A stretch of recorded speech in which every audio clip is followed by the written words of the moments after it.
What kind of, you got a couple of good athletes on offense over there, Switzer. A couple? Yeah. Yeah, more than a couple.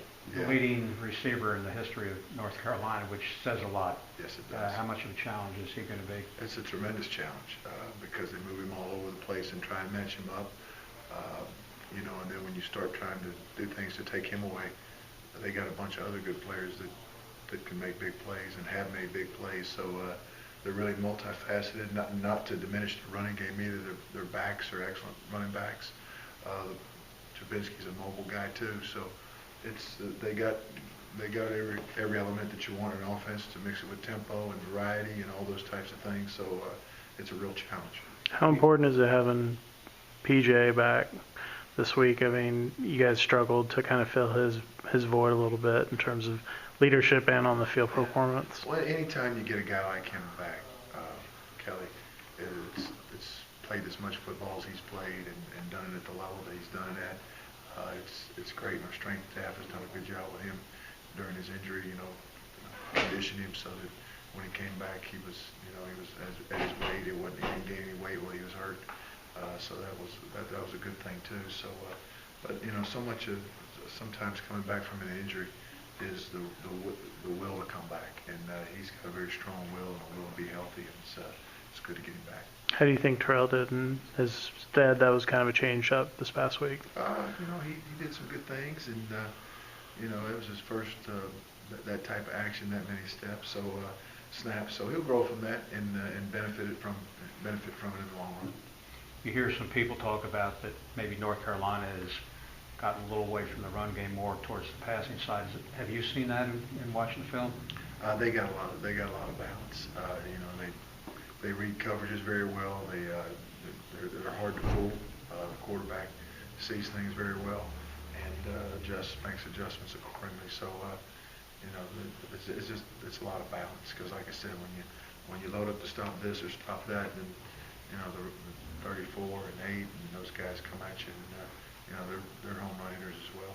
Coach Johnson talked about wanting to kind of simplify things a little bit so guys would have a little more time to, I guess, get the call and get it faster. And this week with North Carolina playing at the speed they do, I imagine you have to kind of be a little more simple. Well, yeah, what it makes you do, because the tempo cuts down on your time to process. Either the process, the defensive call, process the offensive formation, any tendency that you may have learned throughout the week or those types of things. That's what tempo does to you. So it makes you rely on your base stuff and do what you've done, and that's to simplify things so that we don't make as many mistakes and do a better job playing defense. How much time do you have, like, against a team like North Carolina to make a call versus a traditional offense, or how much less time, I guess? I got about 2 seconds to make a call from the time the ball's done to I got about 2 seconds to make a call. So the process down, distance, personnel, field position, all those types of things. But what's worked, what hadn't worked in the past. So, but that's football nowadays. I mean, that's what it is. But the big thing that it cuts down for the players, like I said, is the formation recognition, the time to process and think and connect all the dots. So you've got to be simple. You've got to be simple, but you've got to be sound. With a team that huddles 10 seconds, like 5 seconds, how much time would you have? Usually with a team that huddles, probably, because I like to give our guys as quick a call as they can. However, you do like to match personnel, so there's a give and take for that. So you probably got 6 or 7 when it's a normal huddle team. Like I said, 2 when it's no huddle like that. And it's almost immediate. I mean, as soon as the ball's down, you got to give them something, because if you don't, the worst look for a coach is players looking over with their palms up. That's a bad look. Brandon Adams has gotten some reps in certain situations. How has he progressed through the season to the point where he has a chance to get more reps? Yeah, he's progressed. As a true freshman playing in there on the defensive line, that's a tough position to play because things happen so much quicker there than they do. You don't have as much reaction time.